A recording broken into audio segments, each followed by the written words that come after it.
Students, আমি Nitish sir জ্ঞানজ্যোতি coaching সেন্টারের পক্ষ থেকে তোমাদের প্রত্যেককে জানাই আরো একবার স্বাগত।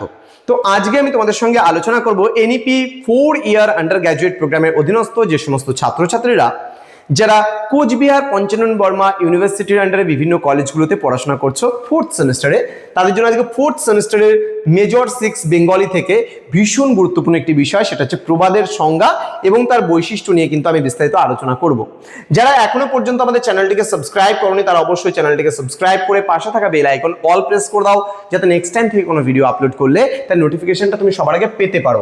এছাড়া অনলাইনে যারা ভাবছো আমাদের ক্লাস জয়েন করবে তারা অবশ্যই যোগাযোগ করো আমাদের অফিসিয়াল নাম্বার 7076398606 নাম্বারে অথবা 6295916282 নাম্বারে। তোমাদের কোর্স ফি রয়েছে তোমাদেরই সাধ্যের মধ্যে। চলো শুরু করছি আজকের ক্লাসটা, ভীষণ গুরুত্বপূর্ণ প্রবাদের সংজ্ঞা এবং বৈশিষ্ট্য সম্পর্কে আলোচনা। দেখো কি বলছে, দীর্ঘদিনের অভিজ্ঞতাকে যখন সংক্ষিপ্ততম বাক্যে প্রকাশ করা হয় তখনই তা হবে প্রবাদ। অর্থাৎ আমরা যখন কোনো একটা বড় বিষয় রয়েছে সেই বড় বিষয়টাকে বা আমাদের বড় বা দীর্ঘ কোনো অভিজ্ঞতাকে যখন সংক্ষিপ্ত আকারে আমরা প্রকাশ করব তখন তাকে বলা হয় প্রবাদ।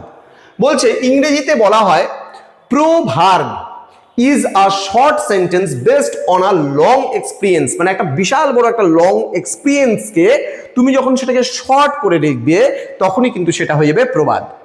তারপরে কি বলছে, যথার্থ প্রবাদের মধ্যে একটি জাতির সামগ্রিক জীবনচর্চার পরিচয় পাওয়া যায়। প্রবাদের সত্যতার মধ্যে রয়েছে সামাজিক সত্য। প্রবাদ ব্যক্তিবিশেষ অথবা বা ব্যক্তিবিশেষ তথা সমাজের বাস্তব জীবনের কিন্তু অভিজ্ঞতার অভিব্যক্তি। প্রবাদ সমাজ অভিব্যক্তি অনুযায়ী কিন্তু পরিবর্তিত হতে দেখা যায়। অলংকার রূপকের সহাবস্থানে প্রবাদ সাহিত্যগুণ বিশিষ্ট ও সরস হয়ে ওঠে। প্রবাদ কিন্তু সংক্ষিপ্ত রচনা কিন্তু পূর্ণ বাক্য, ঠিক আছে, যার মধ্যে কর্তা কর্ম অসমাপিকা ক্রিয়া সবই কিন্তু থাকতে দেখা যায়। তাহলে একটা বাক্য গঠিত হয় কর্তা কর্ম এবং ক্রিয়া দিয়ে, কিন্তু প্রবাদে কিন্তু একটা বিশাল বড় একটা বাক্যকে, ঠিক আছে, সেখানে সংক্ষিপ্ত আকারে তুলে ধরাটাই কি বলা হয় প্রবাদ। যেমন আমি একটা কথা বলছি একাই 100, একাই 100 আমি কথাটা যে বললাম তার মানে কি বুঝতে পারছো যে একটা মানুষ আছে যে অনেক জনের কাজ করে, তার জন্য আমি তাকে কি বলছি একাই 100। আমি বলছি আমাদের ফুটবল টিমের প্রতাপ একাই 100।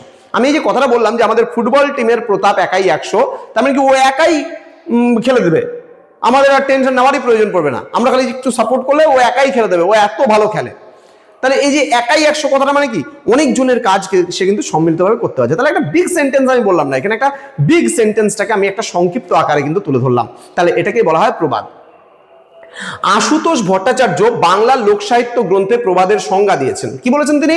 প্রকৃতপক্ষে সমাজ যাহা আচরণ করে এবং সামাজিক মানুষ প্রত্যাহিক জীবনের বা জীবন আচরণের ভেতর দিয়া যে অভিজ্ঞতা লাভ করে তাহাদের মধ্যে যাহা নিজেদের অভিজ্ঞতার দিক দিয়া নিতান্ত তিক্ত প্রধানত তাহা দ্বারাই কিন্তু প্রবাদ রচিত হইয়া থাকে।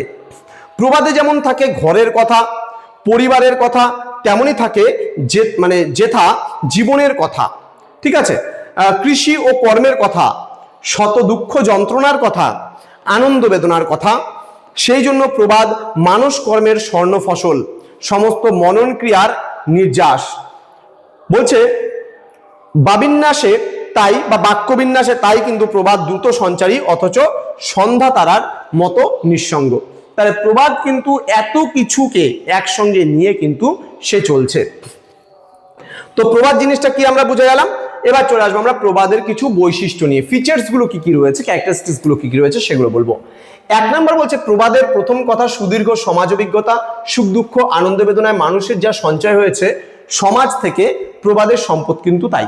তাহলে আমরা সমাজ থেকে যা কিছু সঞ্চয় করেছি প্রবাদের সম্পদই কিন্তু ওটা। নেক্সট বলছে প্রবাদের রচনা ও ব্যবহারিক জীবনে তার প্রয়োগ দুই কিন্তু ক্ষিপ্রতা ও তীক্ষ্ণতায় ভরা। সাধারণ অভিজ্ঞতা থেকে তার প্রয়োগ নয়, কিন্তু ফলত অভিজ্ঞতার সারমর্ম থেকেই মনে হয় সমাজ জীবনের একেবারে শুরুতে তার উদ্ভব কিন্তু নয়, কিছু পরে হওয়াই কিন্তু তার সমীচীন।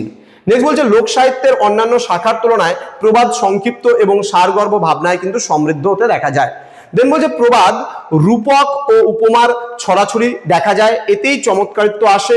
ব্যঞ্জনার সাহায্যে জাগতিক সত্যকে কিন্তু নির্দেশ করার অপূর্ব ভঙ্গি কিন্তু এই প্রবাদের মধ্যে চোখে পড়ে।